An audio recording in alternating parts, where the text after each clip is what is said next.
Hey everybody, it's Real with Jordan Demi. I'm in LA here with Kelsy Karter. And in jolly old England, we've got Demi Ramos. What's up, Demi? Woo! Yeah. So, Kelsy, Yes. you have an interesting setup. You have a band, the Heroines. Yes. And you have like kind of this weird, cross international kind of life going on. And I'm always confused. So you're Australian, but you've lived here for a while. Yeah, it's a very loaded question. Yeah.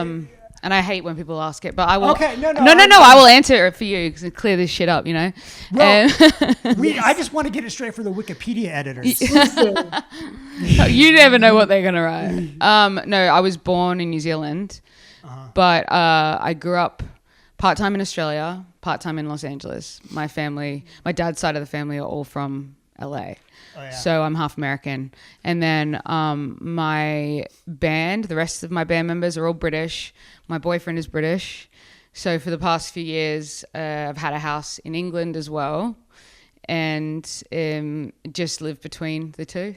Okay. Yeah. I think we got it straight. Yeah. I think we got it straight. So I'm just, I used to have I used to be really jealous of people who lived in one house in one town their whole life because they always had such a strong sense of self.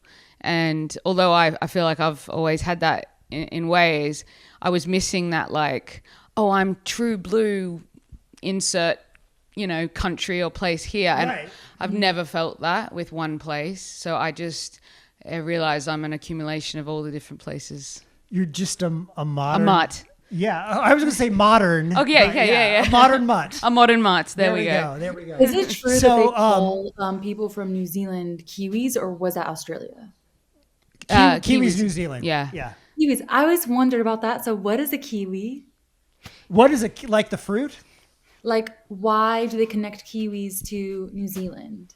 I think there's a bird called the kiwi. Oh. And I'm going to shoot myself in the foot here, but maybe it's the national bird. Oh, we'll cut that. We'll cut that. You're yeah. Okay. Well, Is it? Do you know? We'll see. We'll put it across the bottom. Okay, cool. If it's correct or not. Yeah. But it's a bird as well. So the kiwi is kind of like the New Zealand version of the bald eagle, I guess, kind of. Sure. Sure. Let's Okay. go with that. Okay. What I don't know anything about New Zealand. First of all, do you even have any association with New Zealand? I knew you were born there, but do you have family there? I do have family there. Yeah, I don't go there very often, but we went there for Christmas last year, and I kind of reconnected with it. It's a beautiful country. So is Australia. They're beautiful countries. But yeah, not my place to live. I don't feel like. I feel like I prefer I love England, if I'm honest. I love England. I love New York. So the big gray dark cities. No, I like old stuff. Yeah. Oh yeah. Absolutely. England. Architecture. Yeah, England is old. Europe is old. New York looks old. So. Yeah. Well, it was New Amsterdam in the 1600s, so it's been there for a while. Yeah, there we go. Yeah. That's one thing I was appreciated about the culture in the UK is just their appreciation for tradition. Yeah. And, you know what I'm saying? It's super cool. And the architecture and stuff. It's so cool. I really dig it. I just feel right at home in that. Now we're coming up on the holiday season. Are you a big Christmas person? I am. I'm Jewish. The Jew-ish? Yeah, I'm Jewish. I'm half Jewish. But we've always celebrated Christmas. And I love it, yeah. Do you get Hanukkah and Christmas? Depends who I'm with. Double the gifts? That's Yeah. what I was saying, when you were a kid, did you get Hanukkah and Christmas presents? Yeah, it depends who I'm with. I have my family is scattered everywhere. So although I do love it, the holidays is always a stressful time as well because I'll have to pick where I'm going. Or I'll have to go everywhere, which you know what I mean. Yeah, that's what my family's from Missouri. My dad's from Kansas City, and my mom's from sort of around Springfield, what I call Chapel Roan territory. Is that where she's from? That's where she's cool. from, the Springfield metro nice, area. Yeah, nice. she's from a town right outside there. But I have the same thing where I have to land somewhere and then drive somewhere, and it's just a pain in the butt. But I can't imagine different countries being involved. There was one Christmas a couple of years ago that when we went to New Zealand, my boyfriend and I went to we went to New Zealand, and then we had this gig. We do this gig every year in England around Christmas together. And I had to get back. We had to get back to England. I think it was for the 27th of December. So we had Christmas in New Zealand, and then flew to Australia, and then flew to LA for the layover. And then, so it was like 2 long haul flights. It was like 42-hour journey, and then basically had to just walk on stage and do the show. And I was like, yeah, I'm good. Let's just keep it to like 2 countries each year, you know? Yeah. Wow. Well, you woke up in LA today, so that's pretty far from, where your grounds are. Like, how does it feel to wake up in LA today? Like, what's on the schedule? I'm actually writing for a movie today. So when I'm not on tour, or not writing for us, which, we have the album coming out, so now it's feels good. I've been focusing more on like film and TV and writing for other artists and stuff. Got some really cool stuff. Can you tell us anything, or is it just still on there? Yeah. I love it. It makes it sound cool. It does. I wish I could, but no. Hopefully it'll be coming out soon. We'll put a little. A little pin in this, and when it comes out, be like, "Oh, that's what she was talking about." Exactly. How exactly does it work when you are writing for film? Like, do they give you kind of like a snippet, and then it's like you write for the mood, or do you kind of just go off of like an idea? Yeah, they send you like briefs, so they'll might send you like references, or sometimes they'll send you the scene. Depends like what role you play in writing the song. But for today, they've just sent us what the project is, which is what I can't say, and then like the references and the mood and the scene, and then you just kind of like write off of that. Yeah. Okay. Yeah. I found it interesting. Maisie Peters. Mm-hmm. Yeah. So she had a song on the Birds of Prey soundtrack, cool. And how that happened was, I guess record companies will put like a notice out, or movie studios will put a notice out to the record companies, like, we're doing a soundtrack, and they're like, they give like the mood, and then they kind of like decide if any of their current artists have. Yeah, that's typically how it goes. Like, our publishers will send, like, my publisher will be like, hey, so and so is looking for songs, or this TV show or film. Yeah. Do you think you have anything in that world? And then you submit songs. But today I'm doing it from the other end, where it's like I'm writing it for. That's cool. Yeah. I love that. Recently, I feel like I'm not a huge, but like the Twister soundtrack. Uh-huh. I feel like soundtracks are coming back. Yeah, definitely. Like back in the 80s, 90s, early 2000s, like soundtracks were like the biggest hits. Yeah. So that's really exciting. Yeah. I love it so much. My goal in music and film is to get a Bond song. That's man. Yeah. Yeah, that's one day. Yeah, I love that. There was that Amazon documentary about how they make Bond songs. Really? I'm gonna have to go watch it then. Well, they filmed Billie Eilish doing the Bond song that she did. Yeah, and it was behind the scenes, and then they would like cut, and then they would go back to like the 60s. And cool. Go forward to Billie. Yeah. All right, this is not super interesting for people who are wanting to talk about music. My bad. So you had the EP came out in September. So it's actually not an EP. It just Spotify just does that fucking thing. So that's an album. By the way? Sorry. No, it's fine. Okay, You're fine. Spotify does that fucking thing where it waterfalls like your songs. It's not an EP at all. It was just bunch of songs. Bunch of singles. Yeah. I should let you talk. Sorry. Yeah. Oh, yeah. No, I'm joking. So Hotel Flamingo was the single. And it's the last single before the album comes out. So I don't know what happens, but Spotify does this thing. Happened on my first album as well. The last single we put out before the album came out, it like put it into an EP, but it's not an EP. It's just those songs will be on the album that's coming out. Oh, yeah. I thought it was an EP called. No. Okay. No. Okay. All right. Well, so how far is the album out? When's the album out? The album comes out January 31st. Okay. Yeah. This is good prep for it. Yeah. So what was the difference between making this album versus the first album? I always think that's an interesting question. Yeah, defo. The first album was about heartbreak and rebellion and finding oneself and, battling with that. I was also a solo artist when I released that album. I also released that album through a major label. I also released that album in the pandemic. So there's a lot of differences. And I was just in a really dark place. This album is kind of on the flip, where we're a band now, Kelsy Karter and the Heroines. Obviously, it is more of an optimistic take. It's a rock opera, so there's a narrative to it. It's a conceptual album.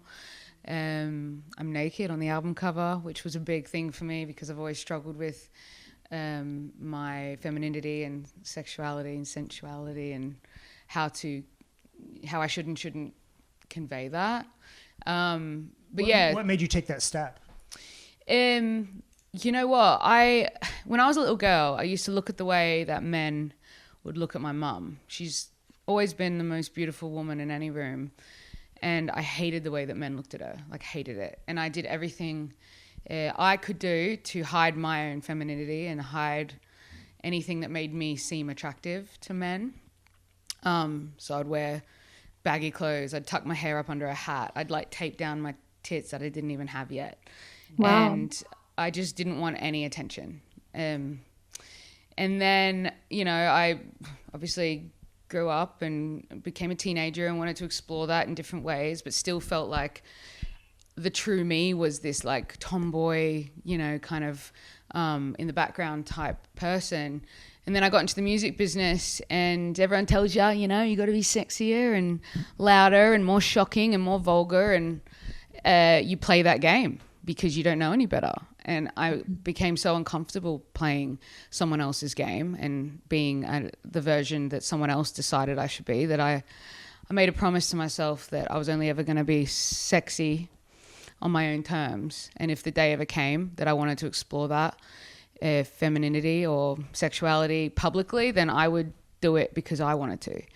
And I struggled a lot with, well, I'm masculine. Oh, but I'm feminine. Oh, but I'm an extrovert. Oh, but I feel like I'm an introvert. And I struggled with this like duality of myself. You wrap yourself in knots. Yeah.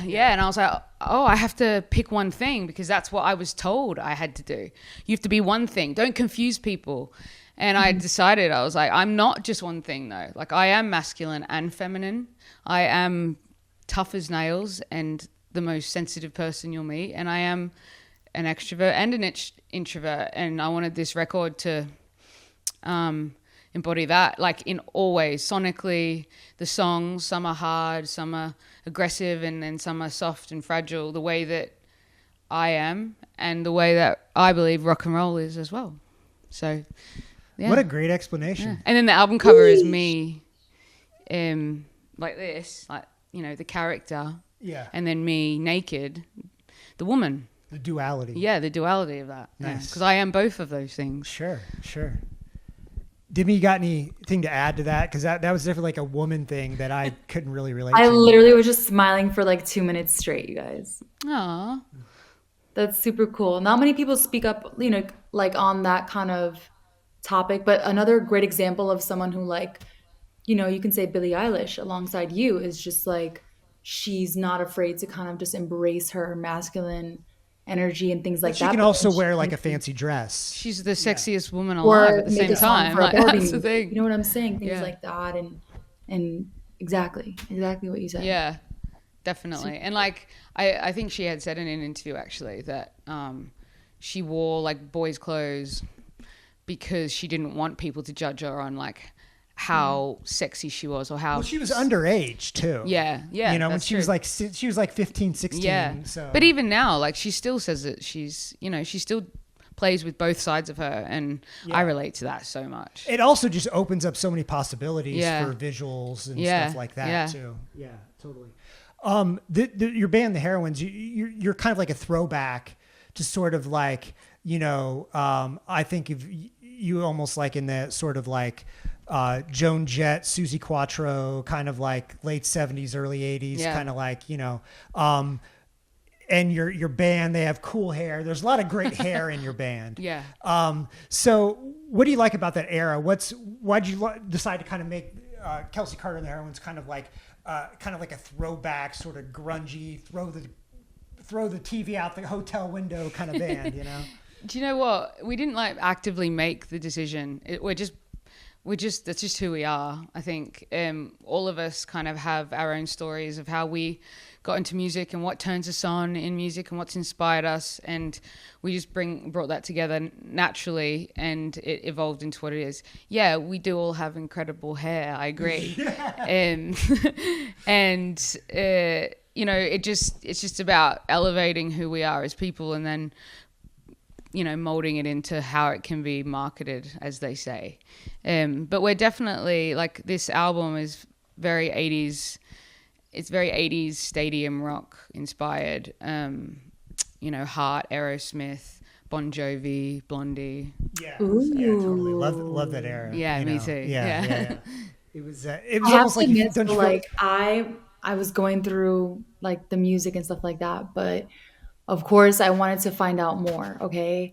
And I ended up coming across this, and I don't know if it's true. It probably is true, but what is with like this thing on the internet about of like a Harry Styles tattoo? Yep. Did the old Can you tell us the story? internet? Can you have it Yeah. firsthand Oh, from you? I'll be talking about this for the rest of my life. It's all right. We did it. You did it. Oh, and it did. And I it did achieved it, yeah. and it worked, and Well, I don't regret a thing. Explain to the folks at home what exactly transpired. So in 2019, I was releasing a song called Harry, which was about Harry Styles. But for the promotion of it, we basically pretended that I got a Harry Styles face tattoo, a tattoo of Harry Styles' face on my face, for the promotion of it. And I didn't think it was going to do anything, and it blew up. And then this, blew the song up, and it was a global viral thing. So yeah, it was fun. It was intense, very. What intense, do you love but it was most fun. about Harry Styles? My love affair with Harry has died out now. Although I've moved on to a much better long-haired British musician, you know. But he is talented as fuck. I mean, he's original Harry. Sorry? Do you like the new Harry as much as the original, like Harry in One Direction? Yeah, I mean, it's like the same thing. We all evolve in it as like people and as artists, and like whatever he wants to explore, like he should. But artistry wise, I definitely I like this first album probably the best, just because it's a bit more rock. But no, I mean, he's killing it. He's amazing. He's a superstar. Yeah, hell yeah. Yeah, he's kind of taking a break right now. He's kind of like, it's almost like he just like bowed out to the pop girlies. Like, you can have 2024. I'm not gonna do anything. It's yours. Yeah. I love that he's a pop girly. Like, that's who he is now too. But no, he's great. Love him always. But no, it was a wild time for sure. Definitely a crazy time. Yeah. Now, I was just curious about, the whole persona versus the real thing. How much are you on stage, or do you consider yourself a character? Is it a character when you're? No. Okay. I don't. Nothing that I do is character driven. Oh, I thought earlier said you were all in character. No. I'm just saying, like, to people, like the album cover in character. I mean, like, I thought you meant the whole thing. Like, is like a character or something. I was like, okay, wow. No. We'll cut that part out. Yeah. It's all right. It's like, it's just going back to. I am that version, and I'm also the other version. Like, you can be more than one thing. Yeah, exactly. Yeah, exactly. Best of both worlds. But like, I think when people get this perception of someone who looks tough, or like, this is just self-preservation at the end of the day, and I don't want to show everyone the little gummy bear that's actually inside. If you guys don't already know, we have a rock star here who actually dates another rock star. Can we touch a bit on that? How did you guys meet? Oh, yeah. Me. Yes. Yeah. So Adam from the Struts is my boyfriend. We met at, this is so cliche. We met at the Rainbow on What's the Sunset that? Strip. Is it a club? The Rainbow, that's a big Sunset Strip Club. Like it was big in the 80s. It was one of the famous Sunset Strip clubs. It's still like. Yeah. Oh, it's this stuck is in a the rock 80s. story. Yeah, it is. But I was going through like a pretty dark time. It was around the time that I wrote Harry and most of my first album. But a friend had invited me to a show and I was like, okay, yeah, I'll come. Didn't know the band. Went and was like, oh, wow, these guys are amazing. They're like a modern day Queen, right? And I love Queen. So I was like, yeah, that's cool. And then a friend of mine was, and then I was at the Rainbow after. So they played at the Roxy on Sunset. And then next to the Roxy is a bar called Rainbow Bar and Grill, and it's like a rock and roll staple, and everyone that goes to the Roxy, you know, it's pretty typical to go to the Rainbow after. And I just went there afterwards, and he walked in, and he walked up to me. He's like, hello, I'm Adam. And I was like, I was very aloof. I was not interested in dating because I was newly single, and that was it. And then I went again they had like a 4-night thingy. I went again for the Friday because my friend was opening for them, and I saw him again, and we just continued to chat. And then he was chasing me for a little while, and then I kind of shut him down one night, and it was the way he reacted to me shutting him down that like made me want him. He was just like, he wasn't a dick, because this is what most girls. Typical girls, like, oh, he didn't want me, so then I wanted him. No, it was the opposite for me. He was so sweet and so kind. It's like, all right, well, like, we can just be friends, and, you know, if you ever need anything. It was just, like, so lovely. And I was like, hang on a second. I think I'm in love. And, that was it. And then we just became best mates and wrote music together and whatever. Neither of us wanted a relationship. And then I did the Harry thing. And it was obviously huge in England, and his band was touring in England, and they asked me to open for them. So I did, and then 4 days into tour, he told me he loved me, and that was it. That's pretty romantic. Yeah. That whole thing is like pretty. That's you know. That could be a Hallmark movie. Hallmark? Oh, come on, let's go like Tarantino. Yeah, you're trying to make it Sid and Nancy. Yeah. So what's it like dating a musician? Do you guys bounce ideas off of each other? Do you play demos for each other? Or is it just kind of like you try to keep personal, business? Kind of all of the above. We're really good at drawing a line in like our bands, kind of our businesses being a separate thing. But he and I mean, we write every day almost. Like he's written half of our new album with us. And we perform together sometimes. We even have like some material that we might release like together at some point. Yeah. But no, we've actually had to kind of compartmentalize work a little bit because it got to the point where we weren't doing anything normal. It's like every waking second of being together, we're fueled by it. We get off on it. We love it. Yeah. But it was like, let's just go to the furniture store and buy a chair or something. Do you know what I mean? Like, let's do something normal. Break it up. Yeah. Normal couple things. Yeah.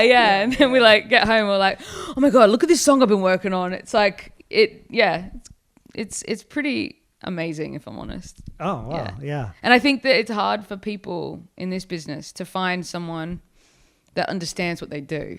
You know what? It's interesting we talk about, we were talking about Raya like 2 years ago when we were interviewing somebody, and Demi and I were talking to guests, and I was like, Raya, whatever. And now I'm famous adjacent. Like I deal with famous people. Yeah. And so like, it's weird when I date like what I call a civilian and like I have to. A normie. Yeah. A muggle. Yeah. A muggle. Yeah. And so it's weird. Like I feel like I'm on the edge of where that could be useful to me, but I don't know. So yeah. Yeah. Do you know what? I've seen it firsthand. Like people we love and stuff like have struggle with dating people who don't have an understanding of, this is a circus. We joined the circus, and unless you are also one of these freaks in the circus, it's going to be hard for you to understand that the circus packs up and goes to the next city the next day, and the circus meets people along the way and are in these unconventional situations, and you have to have trust and communication. And when we're not together, you know, like this year we have not been able to be together. A lot of it, even though we both have 2 houses we live in together, it's been a pretty busy year. And people always ask, how do you do it? And I'm like, I'm in love and I get to do what I love. And the person I love also gets to do what he loves. I've got it all. Why would I be upset if I can't see him for a bit, you know? Yeah. Demi, you are also in a relationship where you spend long periods apart. How have you been handling it? Really weird, but like sleepover phone calls. So like you just like wake up the next day and it's like 10 hours on the phone. And you're like, this is awkward. And then you're just like, oh, you're awake. All right. Sick. Talk to you later. Cute. How long have you been together? What? How long have you been together? Oh God. A year and a half now. Oh, cute. Yeah. And I highly Demi recommend that. You guys should get into sleepover phone calls. Like 5 hours and less of like being it's hard though if we're on like if one of us is on a tour bus or something, you can't. No. We're not good at that. Yeah, that's we're good. Like we cannot speak for like 8 hours and just be like, oh, sorry, I was like, we're so good with that stuff, and I am really grateful and lucky, I think. Yeah. And Demi how just many does songs, like on average, like the past, that let's say 10 songs you've written are about the current relationship? Like how many songs? Every love song on this album is about Adam, for sure. Okay. But he didn't write any of those. Because I know I said... That'd be weird to write a love song to yourself about yourself, yeah. And he features on a couple of them. Grade school. He plays guitar on a couple, and then he actually sings on one of them, which he's not like featured artist, but it is something that I like to tell people, because he's not typically a singer, so... Tell us about your wardrobe here. I'm a big style guy. Demi's in the fashion world. Is this designer stuff? Is this something you made? Like, explain the whole get up here. These are from a company in New York, actually, called Leather Archie. I love them so much. Like, they're even completely broken and I still wear them, and they're so big on me. I still wear them just because I love them so much. Yeah. They give us a lot of stuff for like music videos and tour and everything. Okay. Yeah, they're really, really great. This is my Holy Grail jacket from a thrift store somewhere in Europe that I got years ago. Oh. And I wear it almost every day. Everything's thrifted, to be fair. Yeah. Do you do the whole leather even in LA in July, or are you yeah baby, always leather weather. Yeah. I'm not really I'm kind of I just never wear color, so it's black, white. That's easy though. You know, that's so great. You don't have to worry about I don't think I look good in color, so you know what I mean. I'm just like, oh, this is dead easy. I just have black and white everything. And do you have a tooth gemologist you go to, or do you have like a different ones? No, you know what? I forget that's even on there. I really want to get it off because it's been there like 4 years. You got two of them. Two of them. I got lightning bolt and then like some gems, but you got to go to like a orthodontist, I think, to get them off. Oh, you do? Yeah. So I'm just on my to-do list. How does that work when you got them placed on? Was it like a jeweler, or was it a dentist, or who? It was just like I'm not quite sure what they are. They hit me up on Instagram. They're like, "Dog, do you want some tooth jams for free just to post?" And I was like, "Yeah, all right then." And that was in Essex 4 years ago, so I'm not really sure. But I have like my front 2 teeth are like all banged up because of the microphone. So I have like a bunch of chips at the front of my teeth. That's cool. That's pretty rock and roll to have chips. Thank you. I like that you see it like that, because I'm just like, look at my teeth, look at my smile. Does your mom go like, what did you do to your teeth? Yeah, definitely. Yeah. But yeah, I guess if you get them fixed, like they just fall off. No, anyway. And also we're getting out of the veneers in the entertainment industry. Are getting out of control. Yeah, I know. You don't need dentures. No, you don't need dentures. Yeah, save your teeth. Save your teeth, and and save your teeth. Do rock and roll. Yeah, save your teeth. Do rock and roll. I hear that you are a really good poker player. Oh, yeah, sure. Yeah. I think so. I definitely think so. Like World Series of Poker good, or like? I would have loved to be a professional poker player in another life, for sure. A race car driver, a poker player, or a chef. But since I was like 14, I've hosted poker at my house.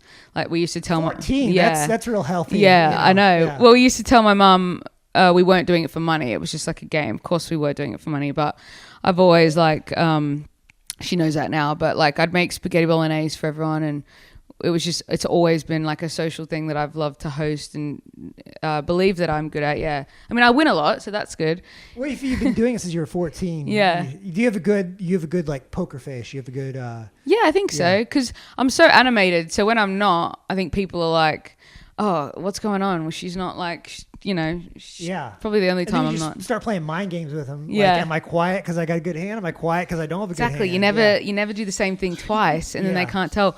But I always say that I'm a bad loser, but I'm an even worse winner. Oh yeah, yeah. You're rubbing in people's faces. Oh yeah, I'm terrible. Did you play sports at all when you were younger? Okay. So, well, I did play it, but I wasn't good. I'm not like an athletic. What about person. Video games? Play video games? Like, what are you competitive with besides poker? I mean, any kind of anything. Like, who's the better driver? Like, who's the better driver? Who's the funniest? I just like to win. But no, I played a little bit of soccer and a little bit of touch football when I was a kid. I was the captain, and I think that was just because I was a good leader and I was little, so I could run around pretty good. But I don't consider myself athletic. No. Yeah, except for jumping around on stage. Yeah, exactly. Yeah. Oh yeah. You're in shape, but you're not athletic. Yeah, exactly. Yeah.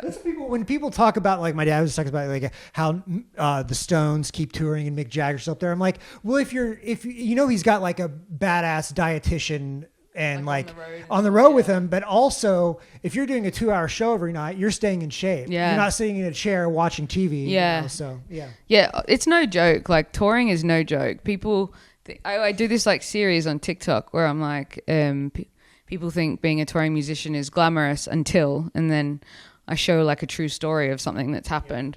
And like people think we're rich. People think we're like clean. We're not clean. We're not rich. Yeah. Unless you get on that Sabrina Carpenter level, it's hard to get into that baller tour bus, like super luxury life. Yeah, it is. But you don't even need that. Like I'm not in it for the luxury tour bus. I'm in it because I get to be in a circus with my mates. Like that's the dream, man. Yeah, well, and it would be very uncool of you to say that you were in it for. I'm just waiting for that big fancy tour bus. Yeah. You know what? We had a couple of years ago our tour bus. We're sponsored by Monster, and Monster.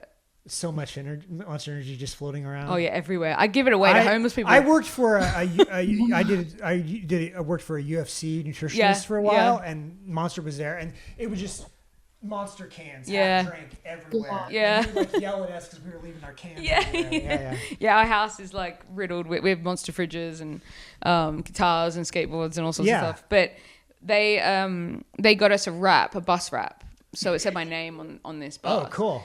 And the bus kept breaking down like every fucking city. It was horrible. There was one city, we were in Florida in the middle of summer, and we got off stage and the generator was broken. There was no AC, there was no lights, there was no power, there was nothing. And it was like midnight, and so there was no mechanics to come out, and we had to drive to Atlanta in that state. Anyway, I had to go to hospital because I had like chronic dehydration from sleeping on top of the engine in the back room. And I'm like, where's the van? Let's just get a fucking van and a nice air conditioned hotel.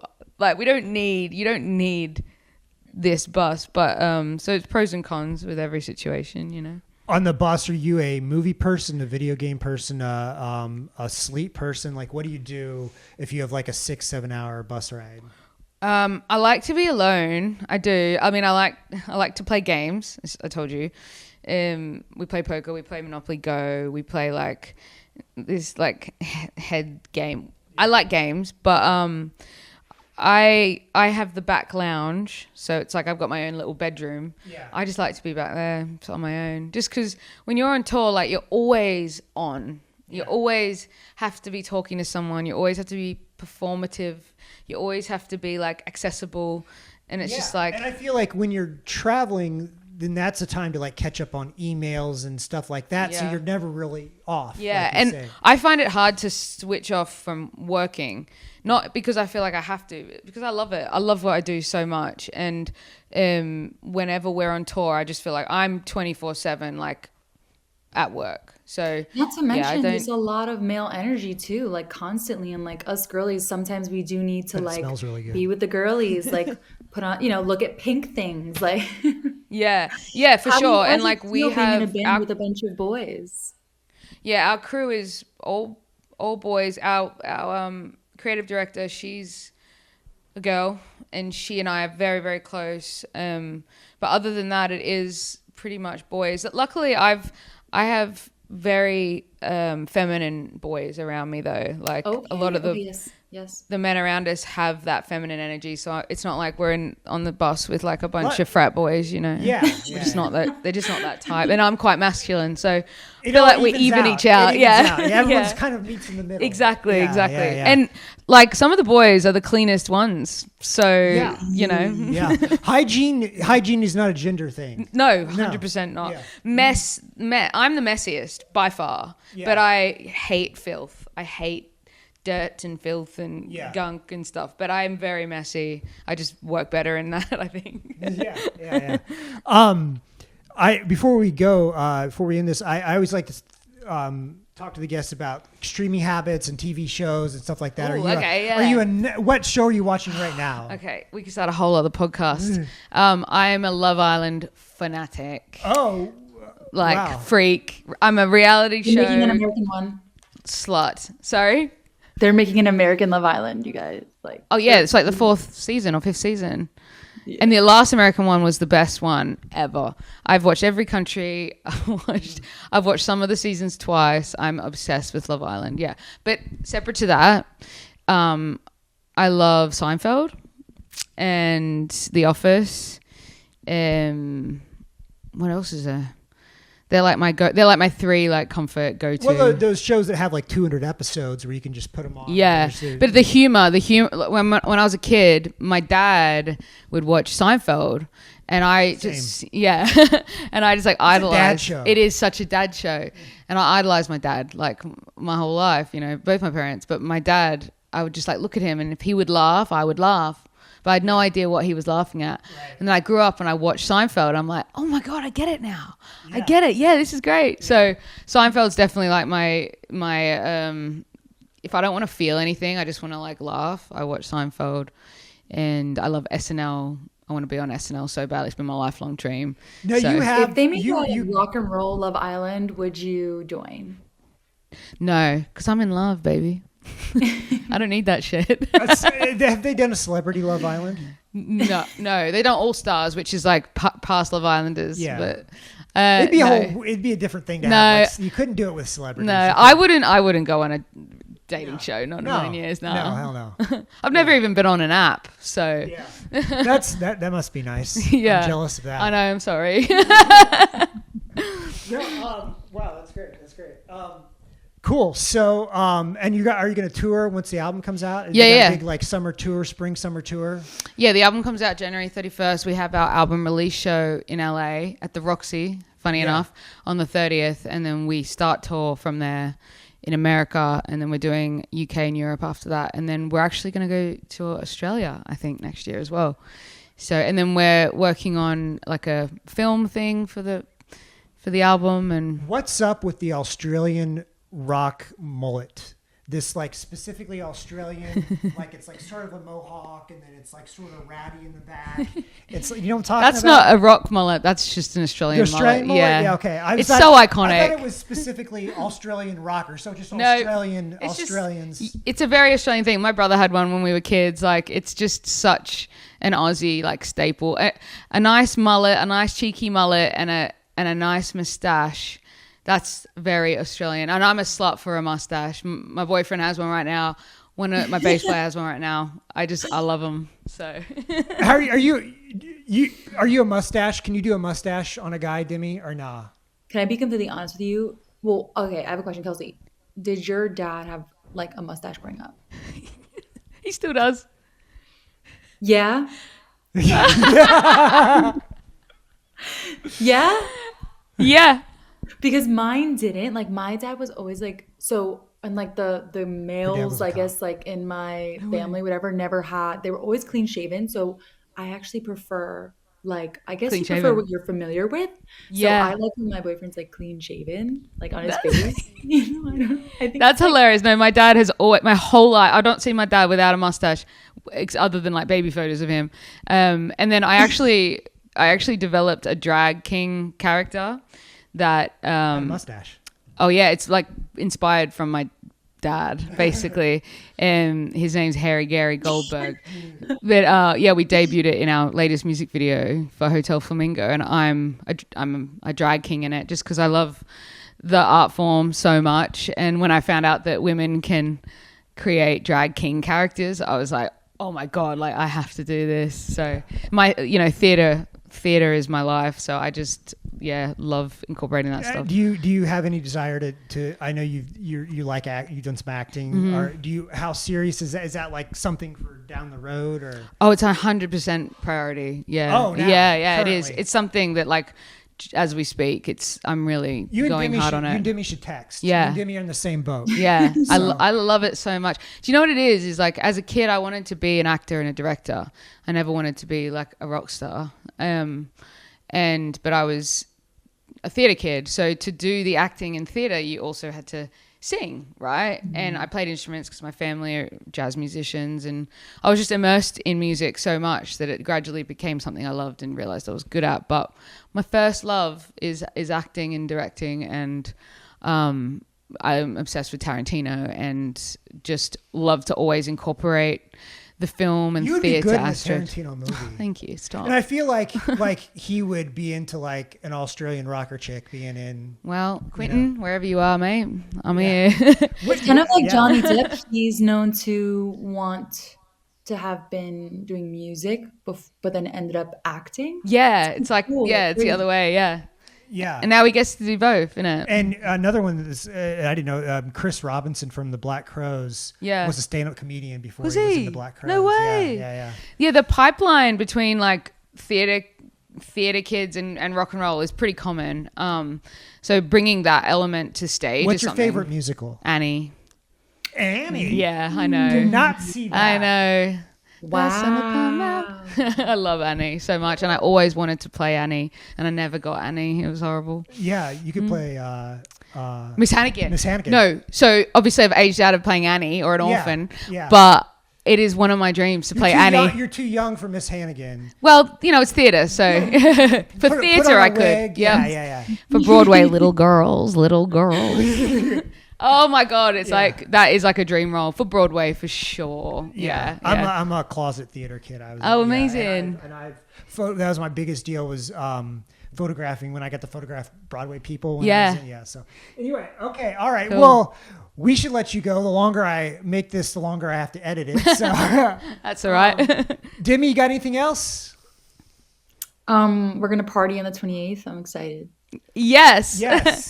Text me. Yeah, I'm so looking forward to you guys meeting. Yeah. I still don't know what it is, or like I just know it's our way, and I will be on a bus. I was trying to explain Boxing Day to Demi.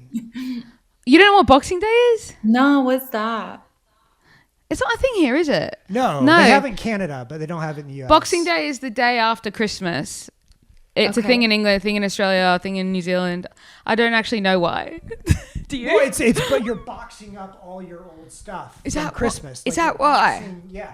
I think so. Wow. Chat comment section, correct us. Yeah. The Brits in the comment section. But it's kind of like Black Friday. Like the sales are all on and stuff as well. But I brought it up to her because it's such a huge football day. Like it's like.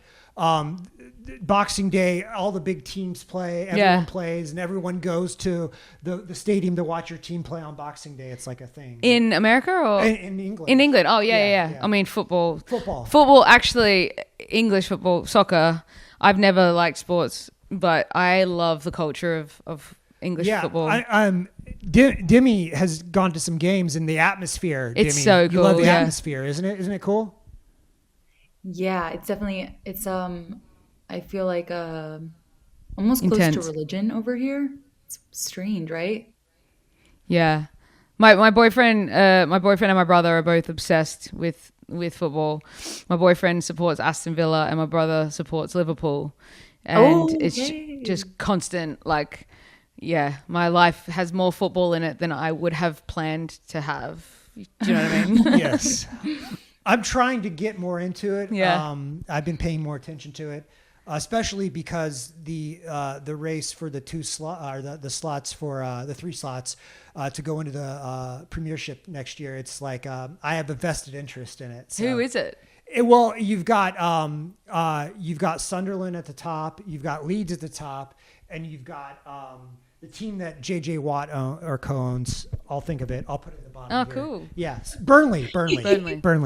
So it's like I'm actually like paying You're attention into to it. it. Yeah. I'm into it. Yeah, have you been to England? I have never been. to You got to go to England I and go want to a match. Yeah.